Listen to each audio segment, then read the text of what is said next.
다국적 가족 속에서 정체성을 어떻게 가져야 할까요? 2025년 9월 22일 태국 3일째 방콕 교민 증문직설. 안녕하세요. 오늘 스님은 방콕 공항 근교의 JTS 연수원 설립을 위한 부지를 답사하고 방콕에 사는 한국 교민들을 위한 증문직설 강연을 한 후 한국으로 귀국했습니다. 오늘 새벽 1시 30분에 숙소에 도착한 스님은 잠시 취침을 한 후 새벽 수행과 명상을 하고 오전 10시에 JTS 연수원 부지를 답사하기 위해 출발했습니다. 정토의 회원 황소연님 부부도 함께 동행했습니다. 방콕에 있는 2개의 공항에서 1시간 이내에 갈 수 있는 JTS 연수원 후보지 몇 곳을 둘러보았습니다. 숙소로 돌아와 잠시 휴식을 취한 후 강연장으로 향했습니다. 오늘 강연이 열린 곳은 방콕 수쿰위 지역에 위치한 자스민 시티 호텔입니다. 이곳은 교통과 주변 환경이 편리해 국제적인 모임과 강연 장소로 많이 이용되는 곳입니다. 오늘은 이곳에서 법륜 스님의 증문직설 강연이 열렸습니다. 오후 4시 30분부터 강연장 옆 대기실에서 태국 국경변 메소 지역에서 난민 지원 활동을 하고 돌아온 JTS 봉사자들과 대화를 나눴습니다. 스님은 먼저 봉사자들에게 현지 상황에 대해 물어보았습니다. 저는 이번에 메소세는 안 가고 북쪽 치앙마이주 국경을 다녀왔습니다. 아이넵에서 그 지역의 여자 아이들을 보호할 필요가 있다고 해서요. 여러분은 서쪽 메소 지역을 다녀왔는데 직접 가서 보니 어떤 도움이 더 필요하던가요? 한국 기준으로 보면 뭐든 다 부족해 보이겠지만 미얀마 내부의 상황보다는 그래도 국경 밖의 상황이 나은 편입니다. 봉사자들은 4차례 방문을 통해 파악한 현지 상황을 보고했습니다. 어떤 학교에서는 300인분의 급식을 준비한다고 하는데 실제로는 몇십 인분의 양밖에 안 되어 보일 만큼 식량이 부족했고 어떤 학교는 인근 쓰레기 매립장 때문에 아이들이 자주 아프다고 했습니다. 학교마다 상황이 달라 어떤 곳은 큰 도움이 필요하지 않지만 어떤 곳은 화이트보드, 의자, 책상, 문구류가 절실하다고 이야기했습니다. 스님은 봉사자들의 이야기를 듣고 현재 난민 캠프의 상황 변화를 설명했습니다. 메소세 미얀마 난민이 왔다 갔다 한 건 수십 년 됐습니다. 최근 우리가 다시 관심을 갖게 된 건 4년 전 쿠데타 이후 분쟁이 생기면서 난민이 많이 넘어왔기 때문입니다. 그래서 긴급 구조가 필요했던 것입니다. 그런데 몇 년이 지나니까 이제 다들 집을 짓고 정착해서 살고 있네요. 예전처럼 임시 천막이 아니라 아예 정착해서 학교도 거의 정규 학교처럼 운영되고 있고요. 이제 이곳은 긴급 구호가 필요한 난민 캠프라기보다는 가난한 사람들이 사는 빈곤 지역으로 보는 게 맞습니다. 대부분 집도 있고 아이들도 학교를 다니고 있으니까요.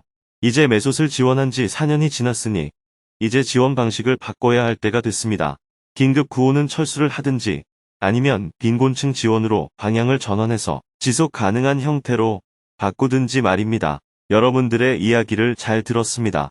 1시간 동안 대화를 나누고 기념사진을 찍은 후 강연장으로 가보았습니다. 강연을 준비하는 봉사자들과 인사를 나눈 후 숙소에서 도시락으로 저녁 식사를 했습니다. 저녁 7시부터는 강연장 옆 대기실에서 지역 인사들과 차담을 나누었습니다. 새로 선출된 한인회 회장을 비롯해 9명의 지역 인사들과 만났습니다. 스님은 최근 유럽 순회 강연을 하고 온 내용과 미얀마, 캄보디아, 태국을 답사하고 온 내용을 공유한 후 태국 한인회 활동에 대해서도 많은 대화를 나누었습니다. 대화를 나누다 보니 강연을 시작할 시간이 되었습니다. 함께 기념사진을 찍고 강연장으로 이동했습니다. 저녁 7시 30분이 되자 스님을 소개하는 영상이 상영되었습니다. 영상이 끝나자 스님이 큰 박수를 받으며 무대 위로 걸어 나왔습니다. 스님은 지난 일주일 동안 난민들을 만나고 온 소식을 전하며 대화를 시작했습니다. 저는 지난 8월부터 세계 곳곳에 있는 교민사회를 찾아다니며 순회 강연을 다니고 있습니다.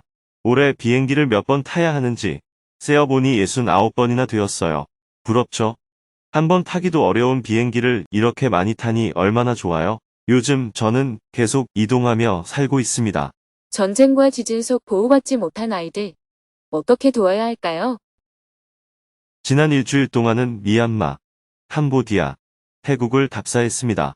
미얀마는 지금 내전이 계속되고 있어서 군부가 소수민족 거주 지역을 폭격하고 소수민족은 유격전 방식으로 저항하고 있습니다. 이러다 보니 사람들이 고향을 등지고 다른 지역으로 피난을 가서 미얀마 안팎으로 난민이 생기고 있습니다. 이들은 국내에서 안전한 곳으로 이동하는 국내 난민과 태국과 방글라데시 쪽으로 국경을 넘어오는 국제 난민으로 나누어집니다. 게다가 올해 초에는 지진이 일어나 큰 피해를 보았습니다. 만달레이와 사가인 두 지역의 지진 피해가 제일 크다고 해서 그 지역을 답사하고 왔습니다. 난민촌에서 만난 사람들에게 전쟁 때문에 도망을 왔는지 지진 때문에 도망을 왔는지 물어보니 두 가지 다입니다. 라고 대답하는 사람들이 많았습니다. 지진 피해자들은 주로 도로변에 천막을 쳐놓고 살고 있었고 전쟁 난민 중에는 부모와 헤어진 아이들도 많았습니다. 이 경우 남자아이들은 머리를 깎아 사미승을 만들고 여자아이들은 넌으로 만들어 보호하고 있었습니다. 이런 난민들을 어떻게 지원할지 돌아보았습니다. 태국에서 미얀마와 접하고 있는 지역이 메속과 치앙마이 지역인데 치앙마이 쪽 국경은 치앙마이에서 차로 5시간이나 걸립니다. 이 국경 지역은 미얀마와 태국 쪽 모두 같은 샨족이라서 난민들이 비록 불법 체류이긴 하지만 비교적 잘 정착하고 있는 것 같았습니다. 그걸 보니 우리 북한 동포들이 식량난으로 인해 중국으로 넘어왔을 때가 생각났습니다. 북한 주민들은 대부분 두만강을 건너왔는데 그 주변에 우리 조선족이 살고 있으니까 초기에는 보호가 잘 되었거든요. 하지만 나중에 북한 주민들이 너무 많이 넘어오자 인신매매 등 여러 가지 문제가 생겼습니다. 지금 전 세계적으로 난민과 이주민이 많이 발생하고 있고 그로 인해 각 나라 안에서도 갈등이 매우 심해지고 있습니다. 특히 이민자들을 증오하는 극우적인 경향이 세계적으로 급속히 번지고 있는 것 같아요. 제가 볼 때 근본 문제는 빈부 격차입니다. 지금 빈부 격차가 급속도로 벌어지고 있거든요. 나라와 나라 사이의 빈부 격차뿐 아니라 한 나라 안에서도 빈부 격차가 심해지고 있습니다. 나라와 나라 사이의 빈부 격차가 심해지면서 가난한 나라 사람들은 자기 나라에서 살기 어려우니까 잘 사는 나라로 합법적이든 불법적이든 수단과 방법을 가리지 않고 이주를 하고 있습니다. 조금 살만한 부자 나라도 그 안에 빈부 격차가 심하니 그 나라 안에 가난한 사람들은 외국에서 들어오는 사람들이 자기들의 일자리를 뺏는다며 저항을 매우 심하게 하고 있습니다. 보통 우파는 부자이고 좌파는 가난한 사람이라고 생각하는데 지금 유럽이나 미국의 극우주의자들 중에는 가난한 사람들이 많습니다. 이민자에 대한 저항 때문에 이전의 좌우 이념 대립과는 성격이 다른 면을 많이 보이고 있습니다. 한편으로는 민족주의도 더 강화되고 있습니다. 평등을 지향하고 사회 보장이 잘 되어 있는 선진국에서는 자기들끼리 살면 사회 보장 혜택을 많이 받잖아요. 그런데 이민자가 자꾸 들어오면 혜택을 나눠야 하니까 저항이 크죠. 우리나라 젊은이들 사이에서도 북한과의 통일을 반대하는 여론이 높습니다. 통일이 되면 가난한 북한 사람들에게 우리가 가진 것을 나눠줘야 한다고 생각하기 때문입니다. 영국이 유럽연합에서 탈퇴한 이유도 유럽연합 안에서 동유럽하고 사회보장 혜택을 나누어야 한다는 것 때문이었지요. 특히 노년층이 반대가 심해서 결국 유럽연합을 탈퇴하게 된 것입니다. 분열의 시대. 바른 길을 끝까지 가야 하는 이유. 2차 세계대전이 끝난 후 80년간은 평등, 평화, 사회적 정의 같은 민주 이념이 풍미했다면 지금은 거꾸로 역풍이 전 세계적으로 부는 것 같아요. 그래서 나라와 나라 사이의 갈등도 심해지고 나라 안에서 양극화 문제와 정치적 극단 또한 심해지고 있습니다. 우리나라 정치인들이 싸우는 것을 보면 거의 막장 드라마 같잖아요. 국회의원들이 국회 안에서 시정잡배 같은 말을 쓰면서 스스로 품격을 떨어뜨리고 있습니다. 트럼프 대통령이 쓰는 말도 보면 한 나라의 지도자가 일반인보다 더 험한 언사를 공개적으로 하고 있습니다. 지금은 감정 조절이 잘 안 되는 시대인 것 같아요. 여러분도 화를 많이 내죠? 그래도 어떡합니까? 세상이 어떻든 우리는 전쟁을 막아야 하고 평화를 지켜야 하고 어려운 사람을 도와야 하고 기후위기를 극복해야 하고 빈부 격차를 줄여야 합니다. 그런데 우리가 이렇게 노력해도 상황은 더 나빠질 것 같습니다. 그럼 노력할 필요가 없을까요? 아닙니다. 우리의 인생살이가 그렇지 않습니다. 인생살이는 결과만 놓고 볼 수는 없어요. 그것이 바른 길이라면 결과에 연연하지 않고 나아가야 합니다. 평가를 단기간에 하지 않고 100년 뒤에 봤을 때 과연 그때 우리가 무엇을 하는 게 중요했을까? 이런 관점을 가지면 이런 사회적 혼란에 덜 휘둘리게 될 것입니다. 이어서 사전에 질문을 신청한 4명과 대화를 나눈 후 현장에서 6명의 질문을 받았습니다. 2시간 동안 10명과 대화를 나눌 수 있었습니다. 그중 1명은 다국적 가족 안에서 흔들리는 정체성에 대해 스님에게 조언을 구했습니다. 가족이 서로 다른 불교 전통과 예법 속에서 살아가며 내가 옳다는 집착이 커지고 때로는 내가 틀렸을 가능성을 인정하기가 어렵다는 고백이 이어졌습니다. 다국적 가족 속에서 정체성을 어떻게 가져야 할까요? 저희 가족은 모두 다른 국적의 사람들이 모여 살고 있습니다. 저는 그 사람들과 같이 지내면서 점점 한국인으로서 정체성을 잃어가고 있는 것 같습니다. 동시에 제가 가지고 있는 고집, 아집이 점점 커지는 것 같아요. 한국인의 정체성을 지키면서 다른 나라 사람들과 잘 어울리며 지낼 수 있는 스님의 지혜를 듣고 싶습니다. 한국인의 정체성이라 하면 어떤 것을 말하는 건가요?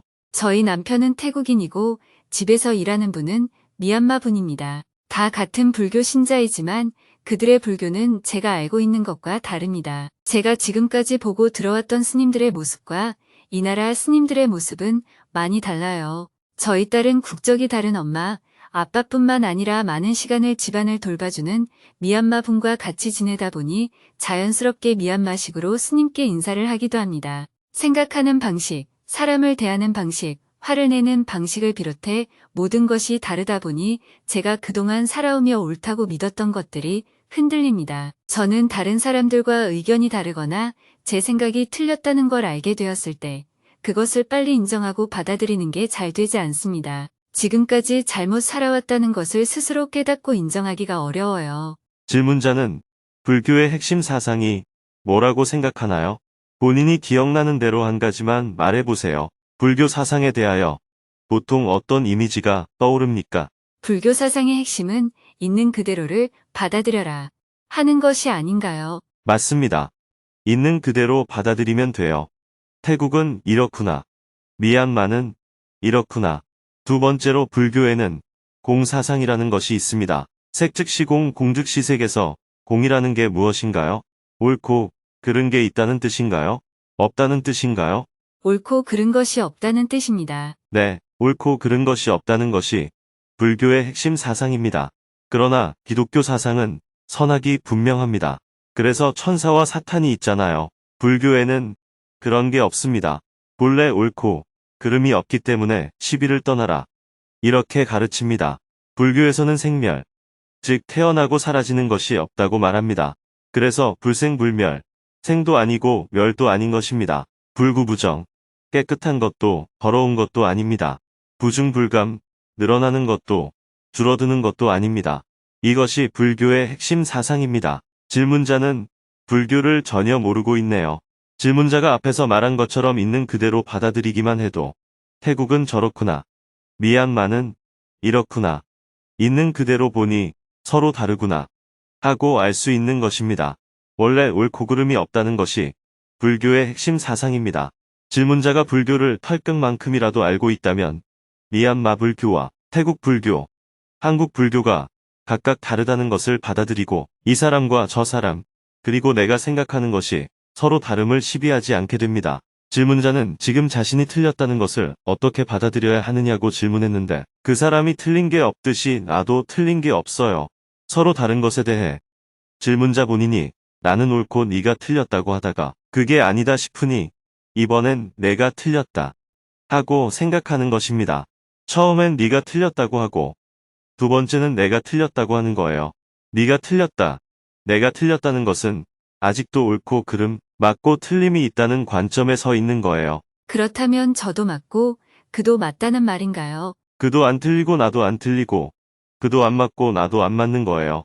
맞고 틀린 게 없으니까요. 서로 다르다는 것입니다. 합장을 이렇게 하면 옳고 저렇게 하면 틀린 게 아니라 서로 인사법이 다른 것입니다. 절하는 법이 다르고 불상 모양이 다르고 절 모양이 서로 다를 뿐입니다. 그가 틀리지 않았듯이 나도 틀리지 않은 거예요. 반대로 그도 맞지 않고 나도 맞지 않습니다. 맞고 틀리는 것이 본래 없고 그저 다를 뿐이에요. 두 사람이 옷을 입고 있을 때 누구는 맞게 입고 누구는 틀리게 입은 것이 아니라 옷 색깔이 다르고 모양이 다를 뿐입니다. 얼굴빛이 희면 좋고 검으면 나쁜 것이 아니라 얼굴 빛깔이 서로 다른 거예요. 남자는 우월하고 여자는 열등한가요? 아닙니다. 그 반대도 아니고요. 그냥 성별이 다르고 인종과 종교, 믿음이 서로 다른 것입니다. 같은 불교라도 나라별로 그 모습이 다르고 우리나라 안에서도 종파별로 다르고 사찰별로 다르고 그리고 같은 사찰 안에서도 스님에 따라 다 조금씩 다른 거예요. 왜 저 스님은 저렇게 말씀하시는데 이 스님은 이렇게 말씀하시냐 라고 생각한다면 그 이유는 같아야 한다는 관점을 갖고 있기 때문입니다. 이 스님은 이렇게 말씀하시고 저 스님은 저렇게 말씀하시네. 이렇게 보면 되는 겁니다. 네, 감사합니다. 질문자는 아이가 헷갈리지 않겠느냐고 걱정하는 것 같은데 그렇지 않습니다. 아이는 세 가지를 동시에 보면서 적응하는 거예요. 우리는 한 가지에 적응했다가 다른 것을 하니까 헷갈리지만 질문자의 아이는 세 가지를 동시에 경험하고 있는 거예요. 어른들은 공부할 때 집중해서 한 가지만 해야 한다고 생각하죠. 음악을 듣든지 공부를 하든지 하나만 해야 한다고 하는데 어릴 때부터 귀에 음악을 틀어놓고 공부해온 아이들은 두 가지를 동시에 하는 것입니다. 한국말을 다 배우고 나중에 영어를 배우는 것이 우리가 해온 방식인데 질문자의 아이는 어릴 때부터 엄마한테는 한국어를, 아빠한테는 태국어를, 가정부에게는 미얀마어를 배우게 되면 세 언어가 동시에 모국어가 되는 거예요. 대신 모국어가 하나인 사람보다는 조금 수준이 부족할 수는 있어요. 그러나 그것을 가지고 아이의 정체성이 태국이냐, 한국이냐, 미얀마냐 고민할 필요는 없습니다.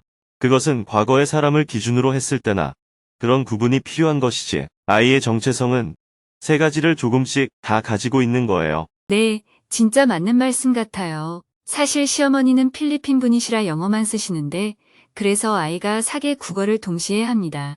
요즘 한국 시골 마을에서 이장을 하려면 5개 국어를 동시에 해야 해요. 왜냐하면 시집온 여성들이 필리핀 여성도 있고 태국 여성도 있고 베트남 여성도 있고 중국 여성도 있으니까요. 아이처럼 잘 받아들여 보겠습니다. 감사합니다. 옳다 그르다 하지 말고 이 사람은 이렇구나. 저 사람은 저렇구나. 하고 보는 겁니다. 틀린 게 아닙니다. 서로 다를 때 나에게 선택의 자유가 생깁니다.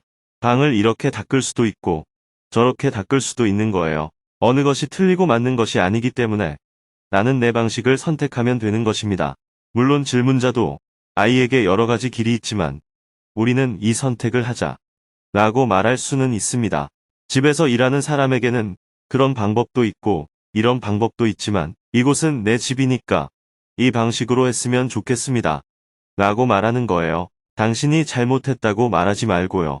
이런 식으로 대화를 하면 화를 내지 않고도 조정을 할 수 있습니다. 잘 알았습니다. 계속해서 질문들이 이어졌습니다. 화를 내지 않고 마음을 다스리며 살아가려면 어떻게 해야 할까요? 원하는 일을 이루고 난 뒤 찾아오는 공허함을 어떤 가치관으로 채우며 또 어떻게 욕심을 내려놓을 수 있을까요? AI가 인간을 대체하는 시대에 인간의 존엄과 가치를 지키며 살아가려면 어떻게 해야 할까요? 화를 잘 내지 않는 내가 만만해 보일 때 편하게 살려면 어느 정도는 분노를 표현할 필요가 있을까요? 거짓말이 만연한 사회에서 아이에게 거짓말을 어떻게 가르치고 지도해야 할까요?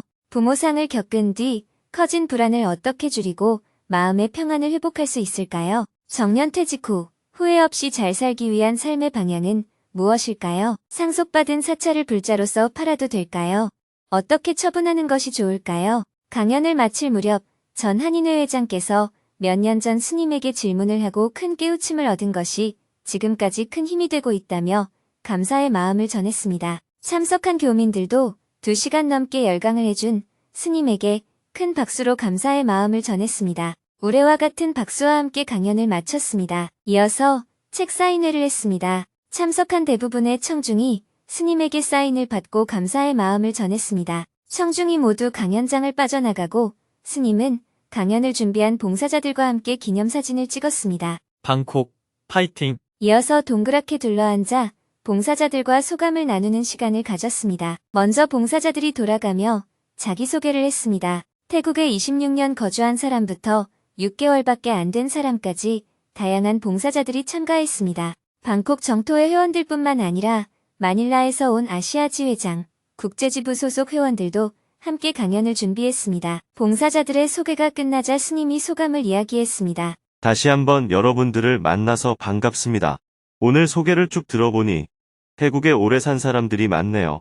오늘 강연에 사람들도 많이 참여했고 사람들이 질문도 차분하게 잘했습니다. 수고하셨어요. 마지막으로 스님은 봉사자들에게 당부의 말을 전했습니다. 제일 중요한 건 정진입니다.